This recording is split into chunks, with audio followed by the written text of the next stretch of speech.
bosi. Niko kwa njia, hata ndio naongojea ndudhi hapa gari nionekana kuna yenye itanibeba.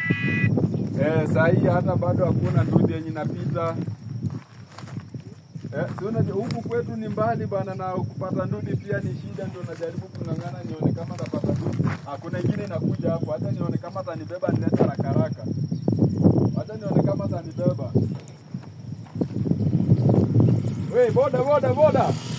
Boda.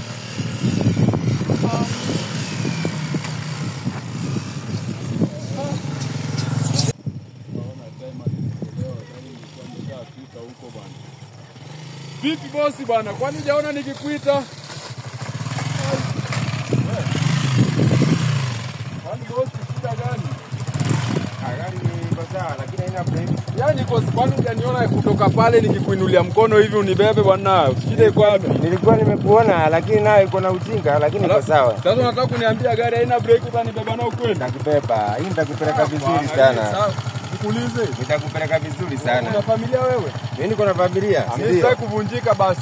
Gari kama gari haina breki utanibebaje? Gari nimezoea. Sawa bro basi. Si upande hata na 10 ni kudrop hapo. Kakangu bwana, mimi siwezi nikapanda hii pikipiki tena. Cheki, acha nikusaidie. Unacheki nini?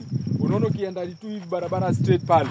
Kuna pale ukiingia kona ya left hapo on your side, utaona Teko Motor Spares. Teko Motor Spares pale watasolve hiyo shida ya brake. Wako profession, wako sawa. Nakwambia huyo fundi mwenye hapo ako fiti. Wewe fanya hivi, kimbia kwanza Teko Motor Spares, akutengenezea hiyo brake, alafu kuja unichukue. Tutaenda. Lakini time mbaya ujue. Kimbia tu, hata niteke atakuwekea. Sawa basi asante. Ni sawa, wewe kimbia tu. Nitapitia hapo. Sawa, wewe kimbia hapo. Teko Motor Spares pale. Acha tushughulikie. Basi bro. Haya. Yaani watu huku